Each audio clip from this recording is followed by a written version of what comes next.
그 말씀대로 될 것입니다. 그 말씀대로 살겠습니다. 할렐루야. 오늘 예수님의 십자가의 은혜가 우리 마음 깊이 새겨지시기를 예수님의 이름으로 축복합니다. 십자가가 죽음이고 저주처럼 느껴지지만 우리 마음에 들어오면 생명이 돼요. 생명이 됩니다. 그래서 우리 이 십자가를 마음에 품고 살아가기를 축복합니다. 잘못을 했는데 당당한 사람들이 있죠. 잘못해놓고 미안해 뭐 어쩌라고 뭐 이렇게 말하는 사람들이 있어요. 참 못됐죠. 그런데 잘못하면 사과를 잘하는 사람이 있어요. 잘못했어요. 미안해요. 정말 진심으로 사과하는 그런 사람들이 있습니다. 뭐 잘못했다는데 어떻게 하겠어요, 그죠? 용서가 되고 또 금방 또 관계가 회복이 돼요. 그래서 우리가 사과를 잘하는 사람이 되어야 되는데 자녀들도 그렇죠. 한 권사님이 그런 말씀을 하세요. 아들이 있고 딸이 있는데 아들은 엉덩이 대 해가지고 회초리로 몽둥이로 엉덩이 한 대 딱 때리면 한 대 맞자마자 무릎을 꿇고 엄마 바지를 붙들고 엄마 잘못했어요. 다시는 안 할게요 하고 이렇게 빈다는 거예요. 그런 자식은 한 대 맞고 끝나요, 그죠? 근데 딸이 있는데 고집이 씨래요. 그래가지고 엉덩이를 한 대 딱 때리면 어금니를 꺾게 물고 눈물을 안 흘리려고 잘못했어요 해 하면 그것도 안 하고 이러는 거예요. 눈물을 막 속으로 참고. 그러면 그냥 계속 때린다는 거예요. 팔이 아플 때까지. 그럼 나중에 화가 나가지고 홧김에 또 때리게 되는 거죠. 그러면 한 대 맞을 것도 계속 맞는 거예요. 마찬가지죠. 우리가 하나님 앞에 우리가 죄인이라는 사실을 깨닫고 엎드려 회개하면 그 즉시 하나님께서 우리를 용서하실 줄로 믿습니다. 근데 아무리 때려도 정신을 못 차리고 어금니 깎여물고 내가 뭘 잘못했어요 이렇게 말하는 사람들은 어떻게 돼요? 마지막 날 심판을 받게 되는 거죠. 마지막 날 네가 그렇게 잘났냐? 하나님이 딱 나타나시는 순간 그냥 바짝 엎드리게 되는 거예요. 우리가 예수님을 믿는 이유가 바로 여기 있습니다. 우리가 다 죄인이기 때문입니다. 어떤 사람들은 제가 무슨 그렇게 큰 죄를 지었습니까? 세상에서는 감옥에 가는 죄 웬만큼 크게 져야 가요. 웬만한 죄는 초범이면 웬만하면 집행유예가 되죠, 그죠? 집행유예가 되는데 그런데 큰 죄를 지으면 사형에 당합니다. 근데 우리가 전도할 때 보면 지옥에 갑니다. 영원한 벌을 받습니다. 그럼 제가 무슨 그렇게 큰 죄를 지었습니까? 제가 사람을 죽였어요? 제가 뭘 했다고 그렇게 자꾸 지옥에 간다 그래요? 화를 내죠. 근데 우리가 생각해봐요.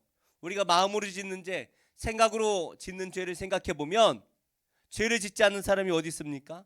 우리가 마음으로 얼마나 사람을 미워해요. 얼마나 많은 사람을 마음으로 죽입니까?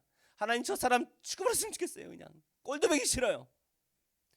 저놈 다시는 안 봤으면 좋겠어. 우리가 얼마나 많이 사람들을 미워하며 살아가고 있습니까? 그런데 생각해봐요. 그런 마음을 가지고 천국에 간다고 생각해 보십시오.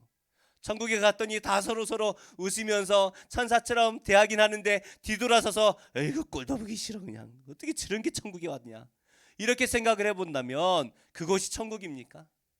천국 아니잖아요. 그런 사람은 천국 갈 수 없어요. 우리는 예수를 믿지 않고서는 그런 마음을 가질 수가 없습니다. 우리는 반드시 죄의 문제를 해결함을 받아야만 천국에 갈 수가 있는 거예요. 우리의 마음이 새롭게 되어서 죄를 다 해결해야지만 천국에 들어갈 수가 있는 거예요. 문제는 죄인은 스스로 구원을 받을 수가 없습니다. 죄인이 내 스스로 죄를 없앤다고 없애집니까? 없어지지 않아요. 누군가에게 상처를 줘놓고 집에 돌아와서 혼자 채찍질을 하면서 내가 왜 그랬을까 채찍질해도 그 죄가 사라지지 않아요.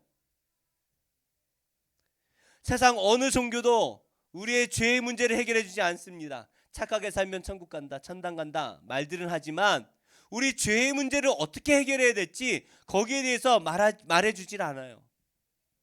죄를 놔두고 착한 일을 많이 하면 죄가 없어집니까? 그렇지 않잖아요. 그런데 착한 일을 많이 하라고만 말을 해요. 어떻게 그렇게 해서 죄가 없어질 수가 있습니까? 그렇게 될 수가 없죠. 오직 우리 죄에 대해서 말씀하시는 종교가 기독교밖에 없고 성경밖에 없어요. 어떻게 이 죄의 문제를 해결할 수 있습니까? 예수님께서 이 땅에 우리의 죄의 문제를 다 해결해 주셔야만이 죄가 해결되는 것입니다. 그래서 우리가 예수님을 믿는다라고 말하는 것은 예수님께서 저의 죄의 문제를 십자가에서 단번에 다 해결해 주신 줄로 믿습니다. 이게 우리의 믿음이잖아요. 근데 이 예수님, 우리의 죄의 문제를 해결해 주시기 위해 오신 이 예수님을 대하는 태도가 사람마다 다릅니다. 스스로 내가 죄인입니다, 저는 참 죄인이에요, 저는 너무나 죄인이에요 라고 생각하는 사람들은 예수님의 복음의 말씀을 들을 때에 어떻게 해요? 주님 앞에 엎드리고 예수님을 내 마음에 너무나 귀한 분으로 모실 수밖에 없어요. 그래서 죄를 많이 짓고 스스로 죄인이라고 생각하는 사람은 예수님을 믿을 수밖에 없어요. 그러나 스스로 의롭다라고 생각하는 사람은 내 스스로 내가 의로운 사람이야, 내가 무슨 그렇게 잘못을 했어 라고 생각하는 사람은 예수님이 싫죠. 왜요? 자꾸 나한테 죄인이라고 하니까. 너는 죄인이야, 넌 나를 믿어야만 구원을 받아, 제가 무슨 죄를 그렇게 지었습니까? 왜 자꾸 저에게 죄인이라고 하십니까? 아이, 가세요, 가세요. 우리가 스스로 어떻게 생각을 하든 그건 중요하지 않습니다. 우리가 하나님 앞에 설 때에 우리는 다 죄인이 될 수밖에 없어요. 죄인이 아니라고 주장하시는 사람은 단 한 사람도 없습니다. 욥이 하나님 앞에 당당했던 것 같아요. 친구들과 대화를 하는 욥의 모습을 보면 그죠, 당당했어요. 그러나 하나님 앞에 욥이 설 때에 욥이 아무 말을 못합니다. 성경에 기록되어 있지는 않지만 아마도 하나님 앞에 바짝 엎드렸던 것 같아요. 그래서 하나님 뭐라고 말씀하세요? 네가 그렇게 당당하면 내 앞에서 허리를 꼿꼿이 세우고 한번 대장부처럼 서 있어봐라 말씀하시죠. 욥이 지금 바짝 엎드려 있는 거예요. 욥만큼 의로운 사람이 어디 있습니까? 그러나 그 욥도 하나님 앞에 그렇다면 우리는 오죽하겠습니까? 거룩하신 하나님 앞에 고개도 들지 못하는 것은 물론이거니와 우리의 영혼이 소멸되는 거예요. 하나님 앞에서. 우리는 다 죄인입니다. 자꾸 죄인이라고 하니까 기분 나쁘시나요? 우리 죄인이에요. 저도 죄인이에요. 의로운 사람 하나도 없어요. 그런데 예수님을 대하는 태도는 다 다릅니다. 다 똑같이 죄인이고 다 똑같이 예수님께서 나를 위해 구원하기 위해 오셨다라는 것을 아는데 그 예수님을 대하는 태도가 달라요. 오늘 말씀 보니까 세 부류의 사람이 나오는데 함께 묵상했으면 좋겠습니다. 첫 번째로 그 나를 위해 십자가에 돌아가신 그 예수님을 죽인 사람들이 있어요. 죽인 사람들. 우리 1절과 2절 말씀 한번 같이 읽어보겠습니다. 시작. 이틀이 지나면 유월절과 무교절이라 대제사장들과 서기관들이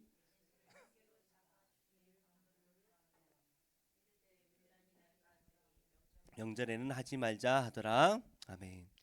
이스라엘의 최대 축제라고 하면, 최대의 명절이라고 하면 아마 이제 유월절을 뽑을 수 있을 것 같아요. 유대인들은 이 유월절에 2주 동안 휴가를 받습니다. 2주일 길죠, 그죠? 보름 동안 휴가를 받아요. 그래서 유월절 전 일주일, 유월절 시작해서 무교절은 이제 원래 성경이 규정하는 이제 한 주 휴일이고요. 그 유월절 전 일주일 동안 뭘 하는가? 유월절을 준비합니다. 두 가지를 중요하게 준비해야 돼요. 하나는 유월절 음식을 준비해야 돼요. 유월절에서 제일 중요한 음식이 뭡니까?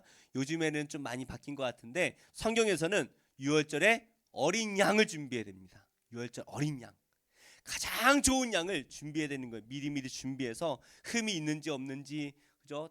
가장 좋은 양을 멀리서 사와가지고 집안에서 이게 흠이 있나 없나, 애가 병에 걸렸다는 걸 며칠 동안 지켜봐요. 그리고 유월절에 그 양을 성전에 가서 잡아서 먹는 거예요. 그리고 또 하나 준비해야 될 게 뭐냐면 이 일주일이나 휴가를 내는 이유는 누룩을 제거하는 거예요. 성경 말씀에 하나님께서 출애굽을 시키시면서 출애굽기에서 누룩을 제거하라 말씀하셨어요. 유월절 전에 전날에 누룩을 집안에서 다 치워라. 누룩이 뭐예요? 빵 만들 때 쓰는 거잖아요. 빵 보이지 않아요. 누룩이 보이나요? 안 보여요. 안 보여요. 이 누룩을 빵하고 이렇게 섞으면 이제 반죽을 해놓으면 부풀어 오릅니다. 이게 뭘 상징하냐면 죄를 상징하는 거예요. 하나님 앞에 온전함으로 순전함으로 나가야 되는데 죄악이 있으면 안 된다라는 것이죠. 그래서 누룩을 다 제거하라 말씀을 하셨어요. 그래서 출애굽할 때 애굽에 있던 애굽에서 가지고 왔던 모든 죄와 습관들을 다 버리라는 말씀인 거예요. 버려라. 그러니까 이 누룩을 제거할 때 가장 중요한 건 뭐예요? 내 마음 안에 있는 죄를 하나님 앞에 고백하고 씻어내는 게 중요한 거예요. 근데 유대인들은 집안에 있는 먼지를 제거하는데 힘을 다합니다. 보이지 않으니까 대청소를 하는 거예요. 일주일 동안. 그래서 이 빵가루가 가구 뒤에도 날아갈 수 있잖아요. 먹다 보면 과자 부스러기에도 있을 수 있고 빵가루로 날려갈 수도 있고 뭐 온 집안에 어떻게 되는지 모르잖아요. 우리는 식탁에서 밥을 안 먹으면 엄마한테 혼나요.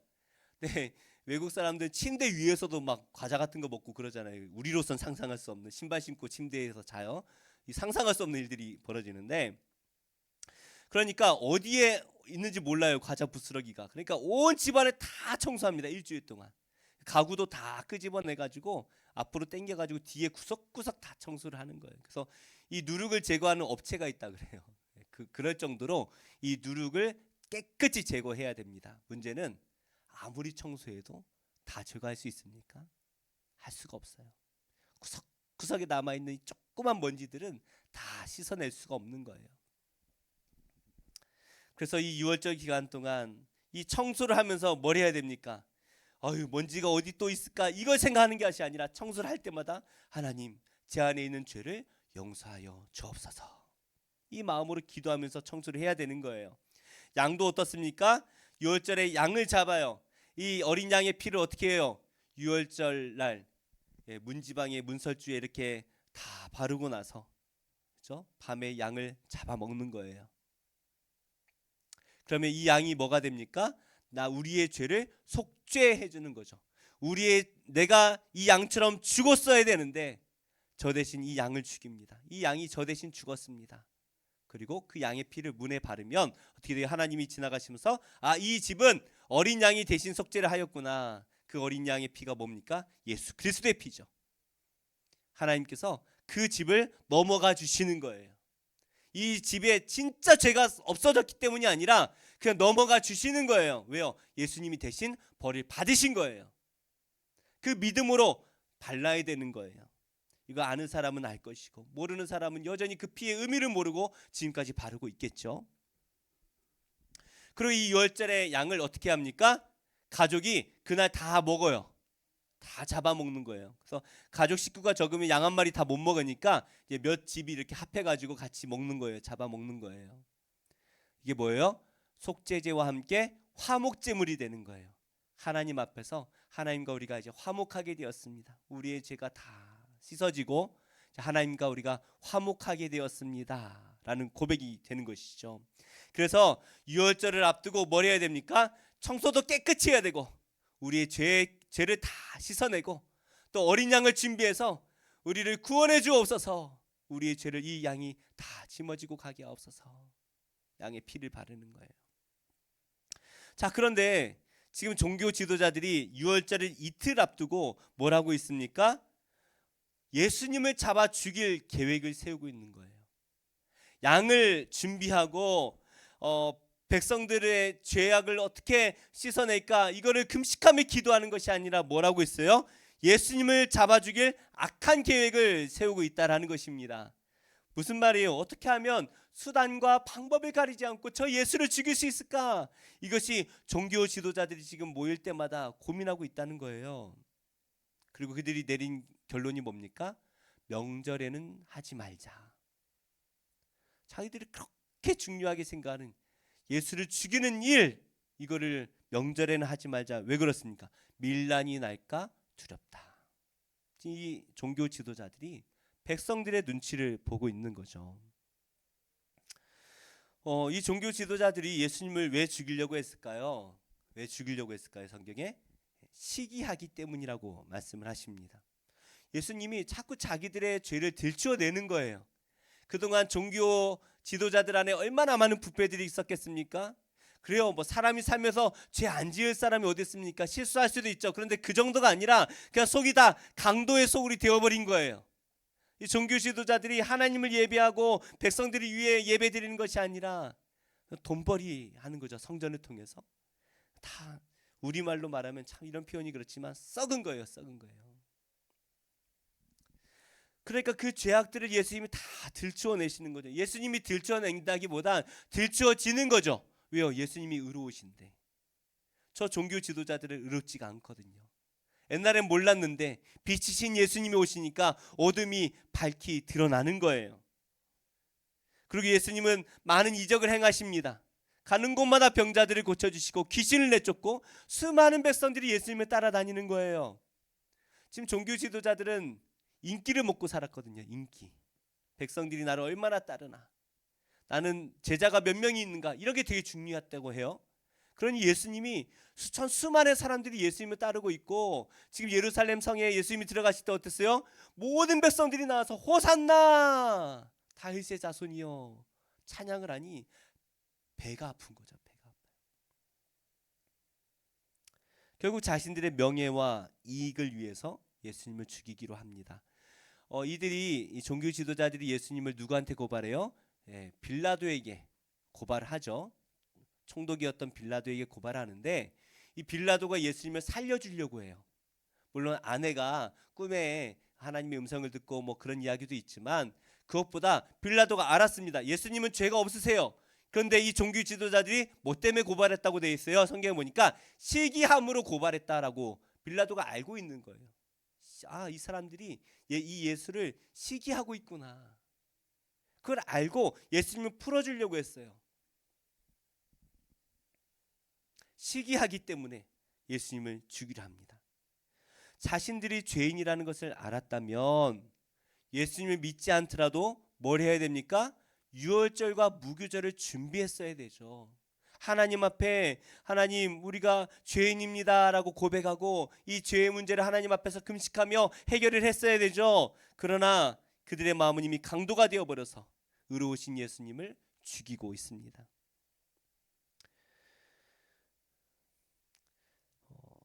그래서 본디오 빌라도가 예수님을 십자가에 못 박아 죽였다라고 사도신경에 고백을 하고 있는데, 저는 이게 좀 바뀌어야 된다고 생각해요. 바뀌어야 된다. 왜요? 바울도 그렇고 수없이 성경인 빌라도가 예수님을 죽였다라고 말하지 않고 유대인들이 죽였다라고 분명하게 말씀하고 있거든요. 바울도 여러 번 말해요. 유대인들이 향해서 너희가 예수를 죽였다라고 말하고 있어요. 왜 이렇게 됐는지는 저도 잘 모르겠습니다만은 배웠는데 동의는 안 돼요. 그래서 예수님을 넘겨준 건 유대인이에요. 시기함으로. 그런데 유대인만 그렇습니까? 유대인만 예수님을 죽였습니까? 예수님을 믿고 하나님의 자녀가 되었다라고 스스로 생각하고 있는 우리도 세상의 유익 앞에서, 우리를 유혹하는 세상의 이득 앞에서 우리가 예수님 잠깐만 저 뒤에 계세요, 예수님 잠깐 예수님 안 믿는 사람 할게요 하고 예수님을 십자가에 또 못 박는 일들이 우리 안에 얼마나 많이 일어나고 있습니까? 세상을 사랑하는 우리를 위하여 예수님이 십자가에 돌아가셨다라는 거예요. 우리를 구원하시기 위해 예수님이 십자가에 돌아가신 거예요. 우리의 죄를 없애시기 위해서 예수님이 어린 양이 되셔서 십자가에 돌아가신 거예요. 근데 우리는 세상의 이익 앞에서 수없이 예수님을 못 받고 있지는 않습니까? 그런데 그런 우리도 예수님이 바라보시면서 뭐라고 하세요? 하나님 아버지, 저들의 죄를 용서하여 주옵소서. 자신을 십자가에 못 박고 있는 우리를 위해서도 예수님이 기도하고 계시는 거예요. 그 십자가 앞에 우리는 어떠한 마음으로 서야 하겠습니까? 적어도 이 종교 지도자들과는 달라야 될 것 같습니다. 오늘 말씀의 두 번째 죄인의 모습이 있는데요, 바로 이 예수님의 죽음을, 십자가를 기억하는 한 여인이 있습니다. 우리 3절 한번 같이 읽어보겠습니다. 시작. 예수께서 베다니 나병 환자 시몬의 집에서 식사하실 때에 한 여자가 매우 값진 향유 곧 순전한 나드 한 옥합을 가지고 와서 그 옥합을 깨뜨려 예수의 머리에 부으니. 예수님께서 시몬의 집에서 식사를 하시는데 한 여인이 매우 비싼 향유 옥합을 가지고 와서 예수님 앞에서 그 옥합을 깨뜨리고 예수님의 머리에 그 향유를 붓기 시작을 합니다. 요한복음에 보면 이 여인이 누구인가? 마리아라고 이름이 나와요. 마리아. 어떠한 마리아인지 뭐 정확하게 이 사람이다라고 말하기는 어렵지만, 아마도 이날이 이제 베단이라는 지역이라는 것을 우리가 생각해 보면 아마 베다니에 살았던 나사로의 누이 마리아가 아니었을까? 그 마리아는 또 부자였으니까 그랬을 것 같아요. 뭐 누군지 정확히 알 수는 없지만 마가는 의도적으로 그 이름을 기록하지 않았습니다. 누구인지가 중요한 게 아니라 이 여인이 행했던 그 일이 중요하다라는 것이죠. 이 향수, 마리아가 예수님 머리에 부어드렸던 이 향수는요, 아주 비싼 향수예요. 얼마짜리라고 해요? 예, 제자들이 대충 계산해 보니까 대충 봐도 저걸 팔면 3천만 원 이상 더 받을 것 같습니다. 3천만 원도 더 받을 것 같아요. 자, 3천만 원에 팔려면 얼마짜리였을 것 같아요? 정가는 한 4천만 원은 해야, 그죠? 중고로 팔 때 3천만 원 넘게 받을 거 아닙니까? 아유, 계산이 안 되시는군요. 한 데나리오는 노동자가 하루 일하는 품삯입니다. 얼마쯤 될까요? 우리로 말하면 뭐 한 10만 원 전후가 되겠죠, 그죠? 그럼 300데나리온이면 3천만 원 정도 되는 거예요. 엄청나게 비싼 거죠. 근데 제자들이 이걸 딱 보고, 예수님, 저거를 팔아서 가난한 사람들에게 나눠주면 얼마나 많은 이웃을 도울 수 있겠습니까? 라고 예수님께 말한 게 아니라 누구한테 혼내고 있어요? 이 여인을 혼내고 있다는 거예요. 화를 내고 있어요. 네가 지금 뭐 하는 거야? 야, 그거를 팔아서 3천만 원을 야, 그게 3천만 원, 그거를 어려운 사람들한테 나눠주면 얼마나 많은 사람들한테 나눠줄 수 있겠어? 참 의로워 보이지 않습니까? 맞는 말이에요. 그러나 요한복음에 보면 그것을 계산하고 말한 사람이 누굽니까? 가룟 유다라고 되어 있습니다. 가룟 유다가 정말 가난한 사람을 도와주기 위해서가 아니라 뭐 때문에 그렇게 했다라고 기록하냐 하면 그것을 훔치려고 그랬다라는 거예요. 훔치려고. 우리는 이 여인의 행동에 좀 초점을 맞추었으면 좋겠어요. 기름에 머리를 붓는 일, 그 일은 누가 하는 걸까요? 누가 머리에 기름을 이렇게 부음을 받는 거예요?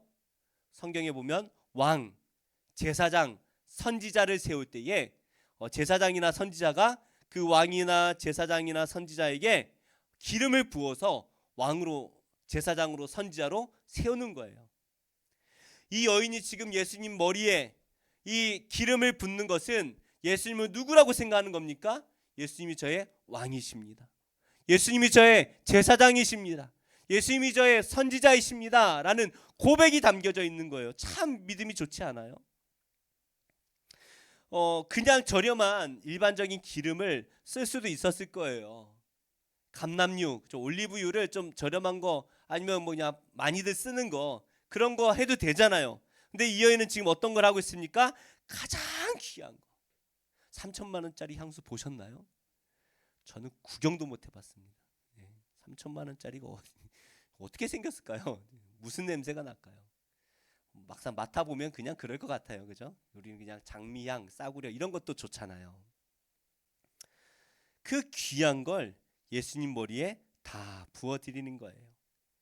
근데 이 여인이 이 예수님 머리에 이 기름을 부어드리는 이 행위를 예수님 뭐라고 말씀하십니까? 이 여인은 나의 장례를 준비하는 것이다. 미래를 준비한다라는 게 아니라 장례식을 준비한다라는 거예요. 장례식을. 왕의 죽음입니다. 그냥 죽음이 아니에요. 왕이 죽는 그것을 기억하며 왕이시오, 선지자이시오, 제사장이신 나의 예수님께서 십자가에 돌아가실 것을 알고 이 여인이 예수님 머리에 기름을 붓고 그의 장례를 준비하는 거예요. 얼마나 믿음, 하나님이 미리 보여주셨을까요? 하나님이 그렇게 많이 하셨으니까 그랬을지도 모르겠습니다. 얼마 전에 영국의 엘리자베스 여왕이 죽었죠. 몰라요? 관심, 공부하느라고 관심이 없나 보다. 그때 온 영국에 그저 그 왕궁 앞에 얼마나 많은 백성들이, 국민들이 모여가지고 애도하는지 몰라요. 우리는 왕정 국가가 아니잖아요. 대통령제잖아요. 그죠? 민주주의 국가니까 그걸 좀 이해를 잘 못해요. 근데 영국은 아직도 왕국입니다. 킹덤이잖아요. 킹덤. 그죠? 왕국이에요. 일본도 사실은 총리가 있죠. 왕국이에요. 근데 힘을 못 쓰죠. 영국도 이제 상징적으로 여왕만 있고 왕만 있고 하지만 실질적으로 국민들 마음에는 왕이에요. 나의 왕이에요. 우리는 좀 생각하기가 좀 어려운 부분이 있죠. 그런데 이 여인은 예수님께 향유를 부었던 이 여인은 나의 왕이 돌아가신 것을 본 거예요. 제자들은 어떻습니까? 예수님이 수없이 십자가에서 내가 죽을 것이다 라고 말씀하셨는데 도무지 깨닫지 못하잖아요. 예수님이 방금 말했는데도 제자들은 가면서 누가 예수님 우편에 설까? 누가 좌의정이 되고 우의정이 될까? 네가 높니 내가 높니 서로 싸우는 게 제자들이잖아요. 방금 예수님이 십자가에 죽는다라고 말씀하시는데도. 그렇죠? 그런데 이 여인은 예수님께서 십자가에 돌아가실 것을 미리 알고 그 장례를 미리 준비하고 있습니다. 이 여인이 향유를 부어 기념하는 것이 바로 예수님의 십자가라는 것이죠. 예수님 뭐라고 말씀하십니까? 복음이 전해지는 곳마다 이 여인이 했던 이 일을 기억하라. 이 여인을 기억하게 하라. 무슨 말입니까? 예수님의 십자가를 어떻게 대하는가? 그 마음을 우리가 품으라는 거예요. 예수님의 십자가를 보고 손가락질하고 저주했고 침 뱉는 사람들이 있었는가 하면 오늘 이 여인처럼 그 십자가를 가장 귀한 나의 왕의 죽음으로 여기는 그 마음이 함께 전해지게 하라라고 말씀하십니다. 우리에게 있어서 이 십자가는 어떠한 의미가 있습니까? 십자가가 어떠한 의미가 있습니까?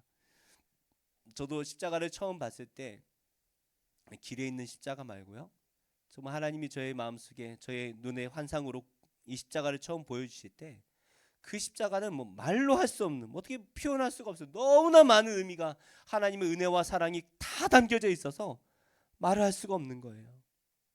십자가를 처음 볼 때 나를 위해 달리신 예수님 앞에 고개를 들 수가 없습니다. 그리고 그분께 나의 생명과 삶을 다 드리게 되었어요. 만왕의 왕 내 주께서 왜 고쳐 당했나,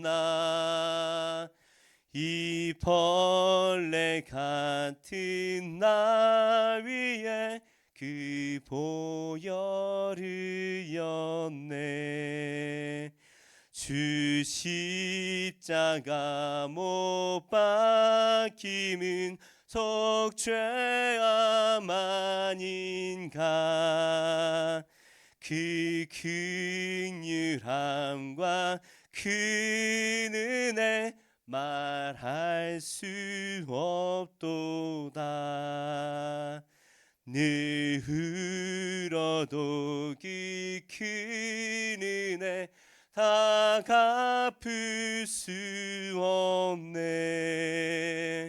나 주님께 몸 바쳐서 주의 이름 쓰리. 십자가 십자가 내가 처음 볼 때에 나의 마음의 큰 고통 사라져. 오늘 믿고서 내 눈 밝았네. 참 내 기쁨 영원하도다. 이 가사가 그냥 이 십자가 앞에 다 담겨져 있죠. 그 십자가에 달리신 예수님을 볼 수가 없습니다. 그러나 그 십자가의 보혈로 우리가 변화가 되어집니다. 그래서 우리는 늘 십자가를 기억해야 돼요. 그리고 예수님의 그 십자가를 이 여인과 같이 소중하게 여겨야 됩니다. 이 십자가 앞에 내 인생이 변화되었구나. 이 십자가가 나를 구원하셨구나. 우리의 죄의 문제가 그 십자가 앞에서 해결되고 우리 인생이 그곳에서 새롭게 된 줄로 믿습니다. 우리 마지막으로 묵상할 것은 변화된 사람들이 있다라는 것입니다. 우리 4절 말씀 한번 같이 읽어볼까요? 4절 시작. 어떤 사람들이 화를 내어 서로 말하되 어찌하여 이 향유를 허비하는가. 이 어떤 사람들은 제자들입니다. 그죠? 가룟 유다가 선동했을 것 같아요. 야, 이거 계산해 보니까 야, 이거 팔면 그냥 대충 팔아도 3천만 원이 넘어. 야, 이거를 저 여자, 멍청한 여자 진짜. 진짜 얼마나 화를 냈을까요? 세상에 돈밖에 안 보이니까 다 돈으로 보이는 거예요. 돈을 사랑하니까 다 돈으로 보이는 거예요. 근데 그 제자들이 변합니다. 돈만 사랑하고 권력과 명예만 바라보던 이 제자들이 변해버렸어요. 그 십자가를 저주처럼 느끼고 그 십자가 앞에 이 향유를 붓는 것이 너무나 아까웠던 이 제자들이 이제는 어떻게 변합니까? 내 삶의 전부를 십자가 앞에 다 드리게 되는 거예요. 예수님을 3번이나 부인했던 베드로였습니다. 그 베드로가 십자가에 거꾸로 매달려 죽어요. 십자가에 달아 죽이려고 했더니 베드로가 뭐라고 말합니까? 물론 이제 전설로 내려오는 이야기예요. 베드로가 감히 제가 예수님처럼 십자가에, 예수님 달리신 그 십자가에 감히 제가 달릴 수가 없습니다. 사람들이 거꾸로 매달려서 죽인 거예요. 바울은 어떻습니까? 예수님을 박해하던 사람이었죠. 그러나 그런 바울도 예수님을 만나고 십자가에서 다시 태어납니다. 의인 중에 의인이다, 유대인 중에 유대인이다 라고 생각했던 바울이 예수님을 만나고 나서 내가 죄수 중에 괴수였구나 라고 깨닫게 됩니다. 십자가, 도대체 그 십자가가 무엇입니까?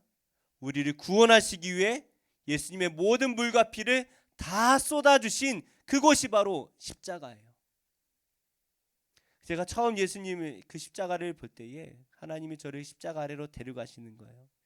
그 십자가를 이렇게 아래 내려가서 예수님의 발을 이렇게 발 아래 손을 얹는데 그곳에서 예수님의 피가 다 흐릅니다. 그것이 저의 온몸을 다 흘러내려 오는데 정말 제 인생이 그 안에서 새롭게 태어났습니다. 십자가는요 다 쏟아주신 은혜예요. 우리가 하나님께 제사를 드릴 때 여러 가지 제사가 있는데 방식이 여러 가지가 있는데 그 중에 하나가 전제라는 것이 있습니다. 다 태워서 다 드리는 거예요. 바울이 마지막까지 복음을 다, 자신의 인생을 다 하나님 앞에 드리면서 내가 전제와 같이 부어졌다라고 고백합니다. 왜요? 예수님이 먼저 나를 위해 모든 것을 다 쏟아 주셨기 때문에 나도 예수님 위해 다 드릴 수가 있다는 거예요. 이 여인이 이 향유 옥합을 예수님 앞에 어떻게 드립니까? 깨어서 드리죠. 제가 옥합이 어떻게 생겼나 좀 궁금해서 이 구글에 이렇게 좀 찾아봤는데 잘 안 나오더라고요. 그래서 학자들이 이렇게 말하는 걸 이렇게 추정을 해보니까 끝이 이렇게 아주 좁게 되어 있대요. 아주 좁게 되어 있고 그래서 이거를 깨트려야만 향유가 부어진다라고 하는데 제 생각에는 그러진 않을 것 같아요. 그러니까 모양은 아주 좁게 되어 있는데 제 추정이에요. 못 봤어요. 아마 향유도 여러 가지가 있겠죠, 옥합이. 근데 아마 그럴 것 같아요. 이 비싼 거를 한 번에 다 쏟아내진 않을 테니까 이 비싼 향유를 쏟아도 그냥 한 방울 한 방울 떨어지도록 저 끝에가 아주 좁을 것 같아요. 다 그냥 이 비싼 게 확 쏟아지면 아깝잖아요. 3천만 원짜리가 확 쏟아지면 안 되니까 조금씩 떨어지도록 입구가 좁을 것 같아요. 그런데 이 향유를 예수님 머리에 절절절절 쏟을 수가 없으니까 이 여인이 깨뜨리는 거예요. 다 부어드리도록. 원래 옥합이라는 건 조금씩 나누어 쓰도록, 그죠? 쓰고 나면 아마 코르코막이나 막는 걸로 이렇게 막아놨을 텐데 그러지 않고 다 부어드리기 위해서 그 향유를 깨뜨린 거예요. 옥합을 깨뜨린 거예요. 그리고 예수님의 머리에 부었을 때 오늘 말씀에 머리에 부었지만 요한복음에 보니까 어떻게 돼 있어요? 예수님의 발을 자신의 머리카락으로 예수님의 발을 씻어내는 거예요. 온몸에 흘러서 발까지 흘러 내려오는 거예요. 다 부어드리는 거예요. 우리가 예수님을 믿는다라는 것은 바로 이것입니다. 나 자신을 깨뜨려서 예수님께 다 되어드리는 거예요. 조금씩 코르크마개를 열듯이 이번 주에는 이만큼만 하나님께 드려야지, 내 시간에 이만큼만 드려야지, 11조를 내라고 했으니까 10분의 1만 드려야지, 조금씩 따라내는 게 아니라 어떻게 해요? 나를 깨뜨려서 하나님께 다 되어드리라는 거예요. 이렇게 말하면 목사님이 또 헌금 많이 내라고, 저는 헌금 내라고 한 적 한 번도 없죠. 제가, 그죠? 많이 내시라고 한 적 한 번도 없어요. 뭐예요? 내 삶을 드리라는 거예요. 내 삶을, 나를 사랑하시는 주님을 위해 내 삶의 전부를 하나님께 드리면 이것이 하나님께 드려지는 전제가 되는 거예요. 우리도 이와 같이 깨져야 됩니다. 내 자신이 깨져야 돼요. 다 깨져서 다 드려야 돼요. 전도를 하다 보니까 정말 사람들이 아무 생각 없이 살아가는 것 같아요. 그죠? 돈 버는 일에 있어서는 아주 계획적입니다. 정말 10원짜리 하나라도 손해보지 않으려고 얼마나 계획적으로 잘 사는지 몰라요. 그런데 내 인생을 계획함에 있어서 얼마나 어리석은지 몰라요. 대충 봐도 70, 80이 되신 할아버지들이 당장 내가 죽으면 그때 어떻게 되는지에 대해서 고민하지 않아요. 선생님이 우리 다 죽잖아요. 선생님 죽으면 어떻게 될 것 같아요? 어떻게 되겠지? 몰라요. 한 번만 생각해 보면 되잖아요. 아주 중요한 문제잖아요. 내가 죽은 다음에 어떻게 될 것인가? 그럼 내가 죽은 다음에 어떻게 될 것인지에 대해서 정확하게 설명해 주는 종교는 무엇인가 찾아봐야 될 거 아니에요. 불교도 그걸 말해주지 않아요. 윤회한다. 천당도 갔다가 천당에서 또 잘못하면 지옥에 또 가요. 사람으로도 태어났다가 벌레로도 태어났다 천당 갔다 지옥 갔다. 이 윤회예요. 그게 불교예요. 어떻게 해야 돼요? 도를 깨달아서 열반해야 된다. 그게 불교의 진리예요. 그러나 도를 깨달아서 열반할 수 있습니까? 못해요. 죽었다 깨어나도 못해요. 그러나 우리 예수님께서 진리를 주셨잖아요. 어떻게 살아야 된다는 걸 알려주셨잖아요. 우리는 예수님을 믿기만 하면 하나님의 자녀가 되는 줄 믿습니다. 하나님의 자녀는 어디 살아요? 하나님 집에 사는 거죠. 하나님의 자녀니까. 이게 복음이에요. 한 번만 생각해 보면 되는데 왜 이걸 생각하지 않을까요? 우리는 죄인이라는 것을 알아야 됩니다. 죄인이라는 거 다 알아야 돼요. 그래서 제가 무슨 그렇게 큰 죄를 지었다고 지옥 간다고 자꾸 하세요 라고 하지만, 선생님 제가 그렇게 큰 죄는 짓지 않았지만 마음으로 늘 나쁜 생각하고 욕심 있고 탐욕이 있어요. 이 마음 가지고 천국 가면 그것이 천국입니까? 라고 물어보면 아무도 그 천국 아니래요. 근데 그 문제를 왜 해결하지 않으려고 합니까? 내가 죄인이라는 사실을 조금만 설명하면 다 인정해요. 그럼 우리는 어떻게 해야 됩니까? 이 문제를 해결할 수 있는 분은 오직 예수 그리스도밖에 없는 줄로 믿습니다. 나의 죄를 해결해 주시기 위해서 십자가에서 다 쏟아내어 주신 그 예수님 앞에 우리는 무엇을 해야 될까요? 오늘 이 여인의 그 신앙이 우리의 신앙이 되기를 원합니다. 예수님의 십자가가 제 인생에 너무나 귀중합니다. 나의 왕이신 예수님, 제 왕이신 예수님, 그 십자가를 붙들고 저도 주님과 함께 살겠습니다. 저의 모든 것을 다 깨어 드립니다. 나의 어린 양 대신 예수님을 믿어 주님 앞에서 죄의 문제를 해결함 받고 자유함을 누리고 천국 백성으로 살아가시기를 예수님의 이름으로 축복합니다. 우리 이 찬양을 함께 불렀으면 좋겠는데요. 옛날 찬양이네요, 그죠?